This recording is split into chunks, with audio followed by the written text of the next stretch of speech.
Hello, Paul Case here. I'm working right next to my pickup doing a little charcoaling today, and somebody's gonna say something about this and how it doesn't work like this, but it actually works fine like this, even though it's windy. I got my fire built over the vent holes on the back of that, and the front of it kind of shuts up pretty good. So what we're going to do is we're going to smoke. You might have guessed it by the picture on the start. These two beef roasts. It's about 4 o'clock now. I'm fixing to just put them on there, and we're going to smoke these two beef roasts and eat them for supper tonight about 6 or 6:30. Might take a little bit of finishing in the oven, but probably not much. Now, you see what I've done here. I made me a direct side, and I put these over on the indirect side. If I get my animals to quit making noises. I think his belly's growling or something. And you see it making a little bit of smoke out of there. You want it to where it'll smoke a little bit, but maybe not quite that much. How about there? The vents on the front of my little smoker or charcoal grill are completely shut. Now, does anybody remember old Ron Popeil? He had something he always said about all of his gadgets. It was set it and forget it. And so that's what we're gonna do. We're gonna set it and forget it. I lit that charcoal off about 10 minutes, 15 minutes ago, and not all of it had lit. I never do get all of the charcoal to burn up, but I just use regular hardwood charcoal briquettes. Nothing too special about it. The wind blowing out of the south, blowing that smoke up under my porch, my whole house will smell like we've been grilling for a day or two when I get done. Now it's 4 o'clock. By the time we get to 6 o'clock, it's going to have gotten to where it almost won't be smoking at all. But it'll still be nice and hot on the outside to where you like about can't hold your hand over it. And somebody's going to ask, so I'll tell you. I put Lowry seasoning salt on it and a product called, now it escapes my mind, Dano's seasoning. Just regular green top Danos. I put that on there, and we're just gonna let that sit there and smoke for a couple of hours. The roasts were thawed out. We had pulled them out right after lunch. Had them, the company who does my custom butchering puts them in vacuum packs, so we just put them vacuum packs right in some water, and they had gotten completely thawed out. And so we're gonna have some smoked roast here a little bit later. I've been trying to take it a little easier on Saturday, and it's helping my demeanor about Sunday. I don't usually take a day off. I usually got stuff here on the farm that's pushing me, but here lately it hadn't been as bad. Backed up. Either that or it was like today and I couldn't do what I really wanted to do. I planned on doing some tree shearing where we've been logging at, trying to finish cleaning up where we've cleaned up at. And I needed to get my sprayer ready, but it's possible Monday morning I could spray if the winds is like they say they're going to be. But I got to get it around and get it ready, and I didn't want to do that today. I didn't bother with it. I've got about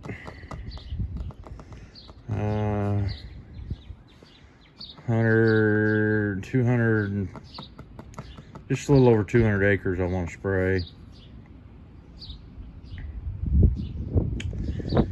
So that'll keep me busy doing that some days, and I can't have winds over, it needs to be down around 5 miles an hour, but if it gets over 10 miles an hour I have to stop because it just don't do what it's supposed to do.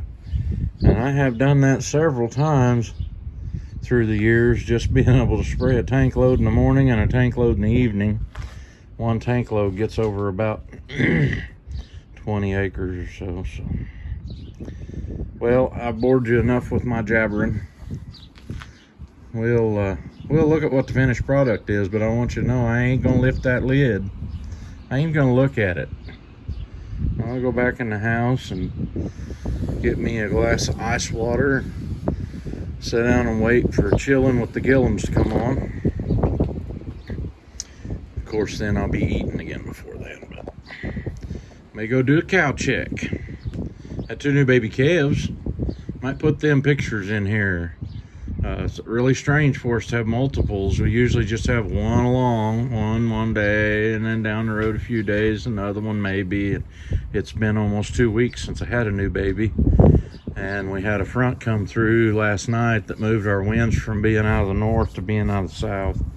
And I had 2 new babies, and Scott had one, and I've seen the neighbors over there had a new baby calf along the road over there. So it was a good weather front. No storms and no rain with it, but a good weather front. I slid that off of my cutting board. How you like that cutting board? I cut some wood for a guy. The logs were shorts, and I don't like short logs. Right there, he didn't even get the saw marks all planed off from it. And the guy, I thought he was messing with me. The guy told me his name was Sam Hill. And that's been 10 years ago, I bet we cut that stuff for him. And a girl at the youth group at the church I'm pastoring right now brought me this cutting. Gave it to me. She said, my grandpa wanted you to have that. And I said, well, who is your grandpa? And she said, Sam Hill. And I'm like, are you serious? What in the Sam Hill are you talking about? But she was being real. And that is definitely some wood that I have probably cut in the past. Mulberry was what his logs were. They were all like 5 or 6 foot logs, and they're a pain to saw, but that's my kind of saw marks. So Sam Hill sent me a cutting board. Thank you, Sam Hill. I don't even know if he's still living or not, and I've kind of lost track with the girl, and she hadn't been in our youth group for a few years now. But anyway, real nice cutting board he sent me. He didn't need to, but he did. So I'll put them pictures of those calves in here, and then I'll bring you back out when this is finished.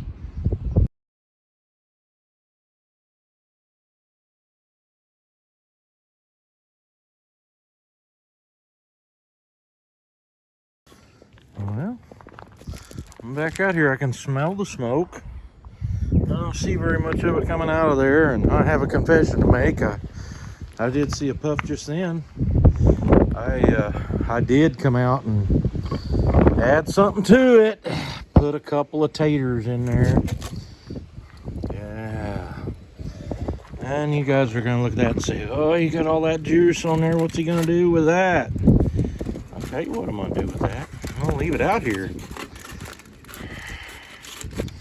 That is exactly the plan with that juice. I'm just gonna leave it out here. Take a few minutes, get it to roll out that corner. These are probably gonna be maybe medium to medium rare in the middle, and that's fine. It's kind of how we like them.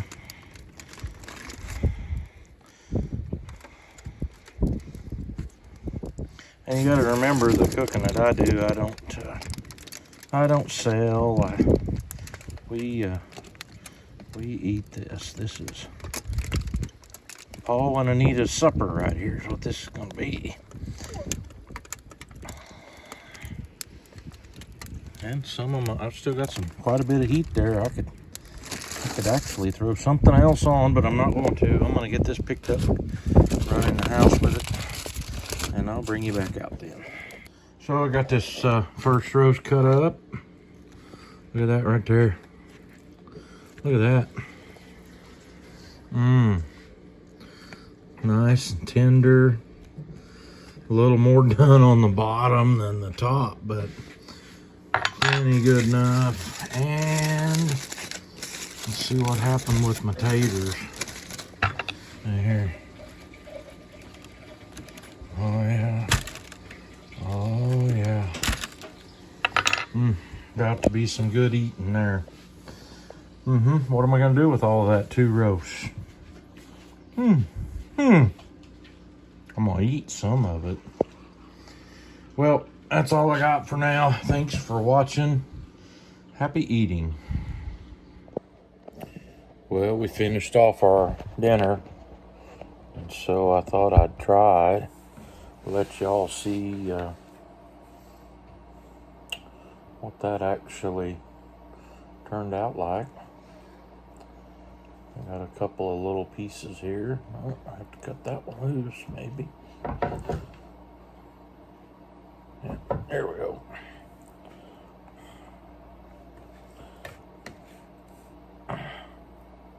Butter knife.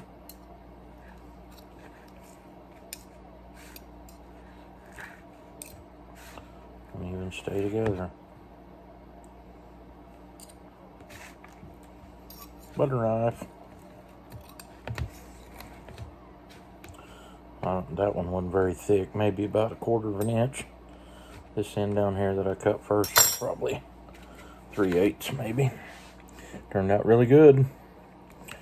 So we pretty much got done. Got that much of one of those left. Of course, we both had our fill, and still got the whole other one.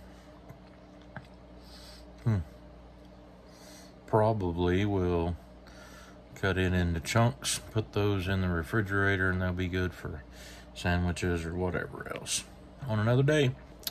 Hey, thanks for watching. I'll catch you later.